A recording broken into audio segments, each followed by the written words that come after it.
يخلي يقول لما لازم حد يقف ورا المحامي والناشط الحقوقي رئيس مجلس إدارة في مصر ومنسق عام حلقة كفاية بالغربية رئيس لجنة الحريات المستقلة بنقابة المحامين الأستاذ سيد زين. ندينه جميعا بالوقوف في ظهرنا.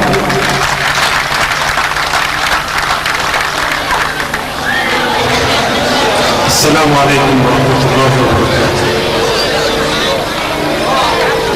حقيقة أنا لا أعتبر نفسي ضيفا على هذه القرية، وإنما أحد أبنائها، وأفخر أيما فخر بأني أنتسب إليها وأني واحد من أهلها.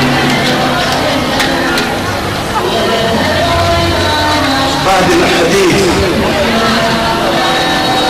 الذي قال به إخوتي وأساتذتي فإن المجال صعب، بل أقول أنها مهمة شبه مستحيلة أن أتحدث إليكم بعد هذا الزحم الهائل الذي تحدث فياضا إليكم. واسمحوا لي أن أعترض على دقيقة حداد. فالحداد لا يكون إلا عندما ينتقص منا فرضا. حد مات، ولكن الشهداء وبالنص القرآني هم أحياء عند ربهم يرزقون.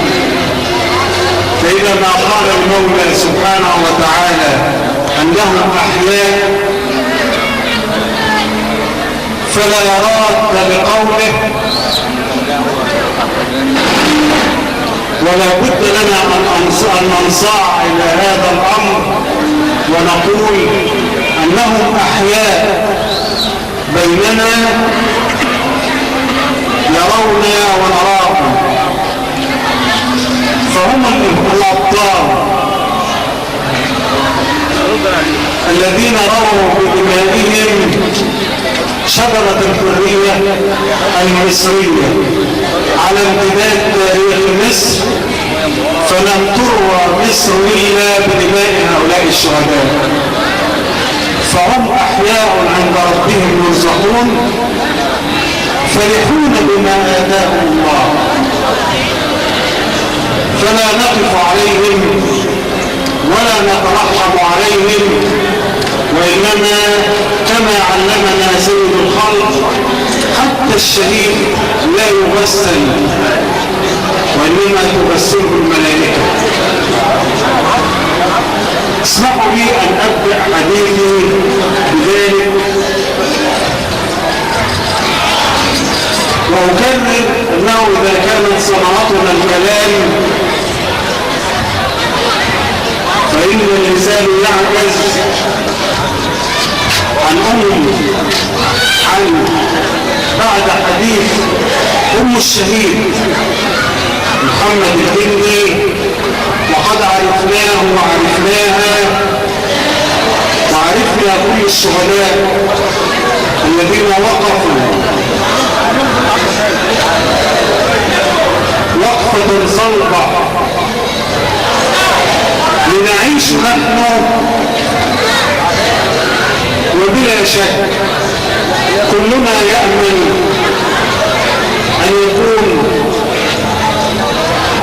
أو أن نكون محمد الهندي ورفاقه. كل الشهداء الذين سطروا بدمائهم شجرة الحرية المصرية.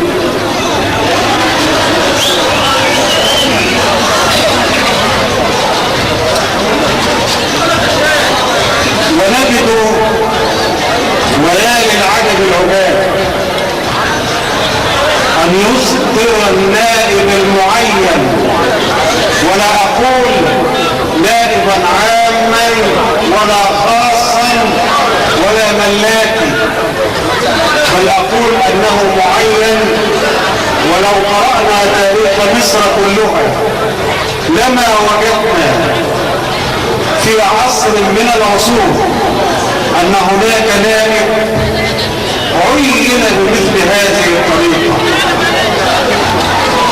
فلم يكتفي صانع القرار، حاول بعزم النائب العام السابق وكنا ضده في أحلك الأوقات وأزهاها، كنا ضد عبد المجيد محمود ولنا موقفنا معه، ولكن أن ينزع بمثل هذه الطريقة في دولة أسست من أول يوم على أنها تحترم القانون وتحترم القضاء، نقول لرئيس هذه الدولة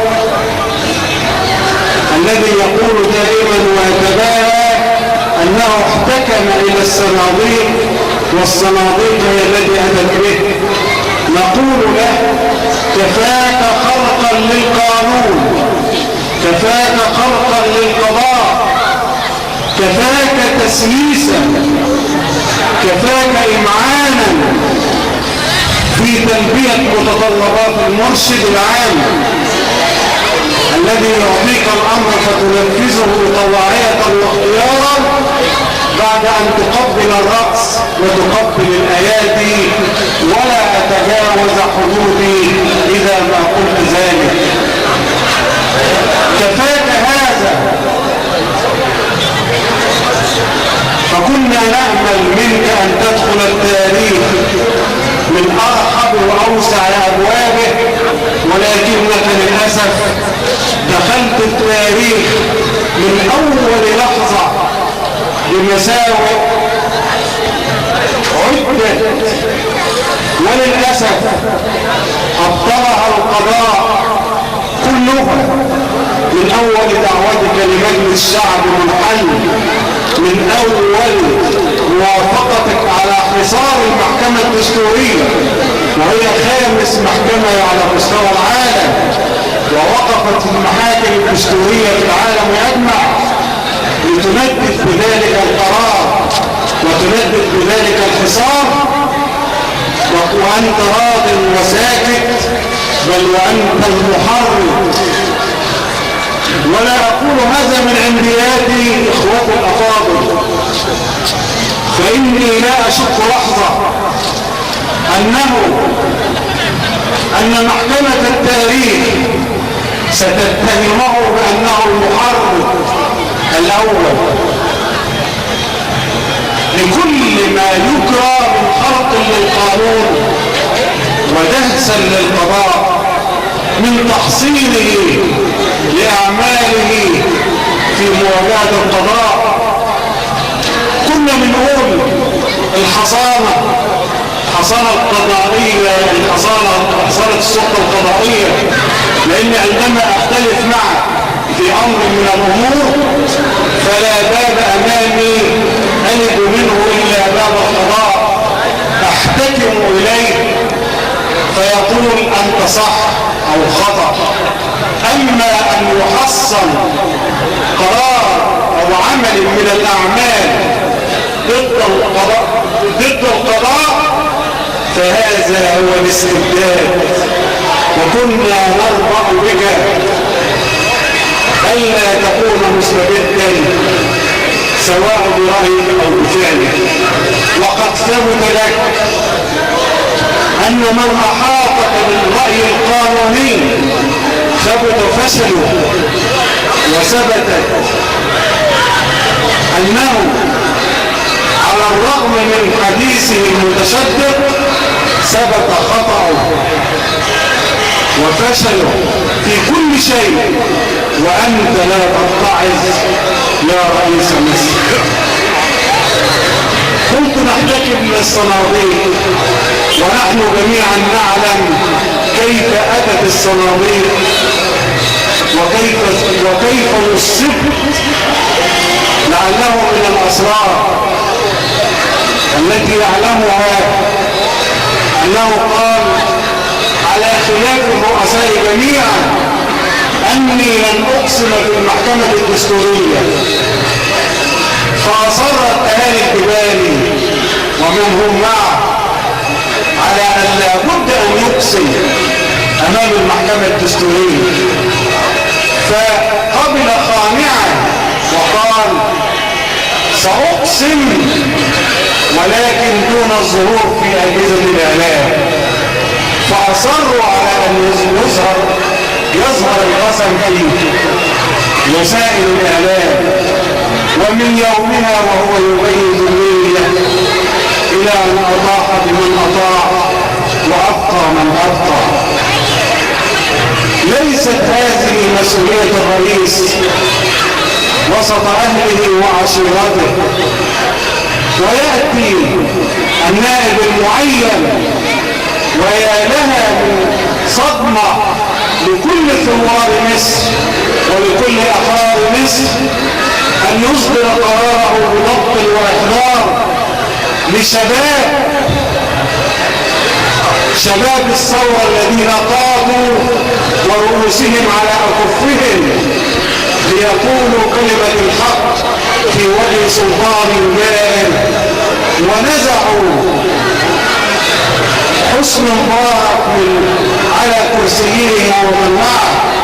ثم يأتي الوقت الذي كان الكل يقول نحن ننحاز إلى الثورة ومحمد مرسي إلى الثورة وشفيع ضد الثورة، فيأتي النائب الملاكي، فيأتي النائب المعين ليصدر قرار ضبط وإحضار لمن أصيب، ولعلها المرة الأولى أن يكون المبني عليه متهما ويصدر النائب أعلى سلطة في النيابة التي لا نحترم شرعيتها بل فقد كل شرعيته من يوم موافقته، ويأتي ليصدر أمر بضبط وإحضار. أيها الإخوة الفضلاء، لقد شهدنا العجب في ذلك العصر.